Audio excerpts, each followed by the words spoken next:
ಆಲಘಟ್ಟ ಗ್ರಾಮದಲ್ಲಿ ಚಿರತೆ ಪ್ರತ್ಯಕ್ಷಗೊಂಡಿದ್ದು ಗ್ರಾಮಸ್ಥರು ಆತಂಕಗೊಂಡಿದ್ದಾರೆ. ಇನ್ನು ಚಿತ್ರದುರ್ಗ ತಾಲೂಕಿನ ಆಲಘಟ್ಟ ಗ್ರಾಮದಲ್ಲಿ ಪದೇ ಪದೇ ಚಿರತೆಗಳು ಕಾಣಿಸಿಕೊಳ್ಳುತ್ತಿರುವುದರಿಂದ ಗ್ರಾಮಸ್ಥರು ಭಯದ ವಾತಾವರಣದಲ್ಲಿ ಓಡಾಡುವಂತಹ ಪರಿಸ್ಥಿತಿ ನಿರ್ಮಾಣಗೊಂಡಿದೆ. ಇನ್ನು ಚಿತ್ರದುರ್ಗ ತಾಲೂಕಿನ ಆಲಘಟ್ಟ ಗ್ರಾಮದ ಸಮೀಪದಲ್ಲಿ ಗುಡ್ಡದಲ್ಲಿ ಕಳೆದ 3-4 ದಿನಗಳಿಂದ ಚಿರತೆಗಳು ಕಾಣಿಸಿಕೊಳ್ಳುತ್ತಿದ್ದು, ಇಂದು ಕೂಡ ಸಂಜೆ 5 ಗಂಟೆ ವೇಳೆಗೆ ಚಿರತೆಗಳು ಗ್ರಾಮಸ್ಥರ ಕಣ್ಣಿಗೆ ಬಿದ್ದಿವೆ. ಇನ್ನು ಗ್ರಾಮದ ಒಳಗಡೆ ಸಂಚರಿಸಿ ಭಯ ಸೃಷ್ಟಿಸಿದ್ದು ಹಾಗೂ ರಾತ್ರಿ ಸಂಚರಿಸುವಂತಹ ಸಂದರ್ಭದಲ್ಲಿ ಬೈಕಿಗೆ ಚಿರತೆಗಳು ಅಡ್ಡ ಬರುತ್ತಿದ್ದು, ಇಂದು ಕೂಡ ಗ್ರಾಮದ ಗುಡ್ಡದಲ್ಲಿ 4 ಚಿರತೆಗಳು ಕಾಣಿಸಿಕೊಂಡಿದ್ದು, ಗ್ರಾಮಸ್ಥರು ಅರಣ್ಯ ಇಲಾಖೆ ಅಧಿಕಾರಿಗಳಿಗೆ ಮಾಹಿತಿ ನೀಡಿದ್ದು, ಗ್ರಾಮಕ್ಕೆ ಬಂದ ಅರಣ್ಯ ಇಲಾಖೆ ಅಧಿಕಾರಿಗಳು ತಿಳುವಳಿಕೆ ಹೇಳುತ್ತಿದ್ದು, ಚಿರತೆ ಹಿಡಿಯಲು 2 ಬೋನ್ಗಳಿಂದ ತಂದು ಗ್ರಾಮದ ಹೊರ ವಲಯದ ಬಳಿ ಇಟ್ಟು ಹೋಗಿದ್ದಾರೆ.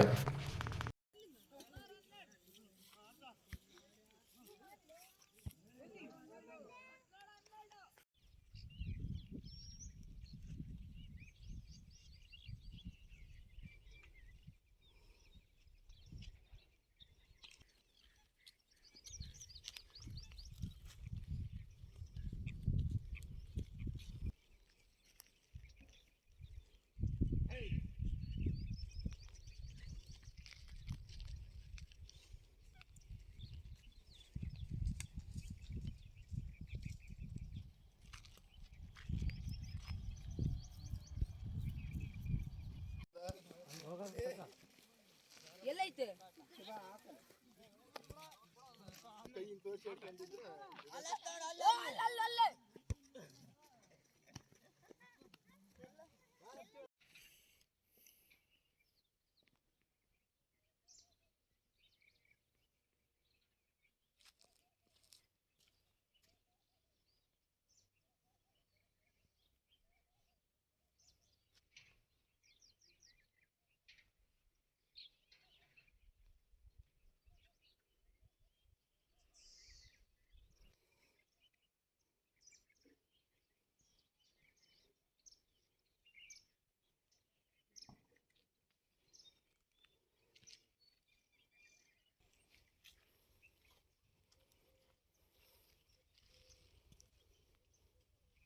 ಅಲ್ಲೇ ಯಾರು ತಂದು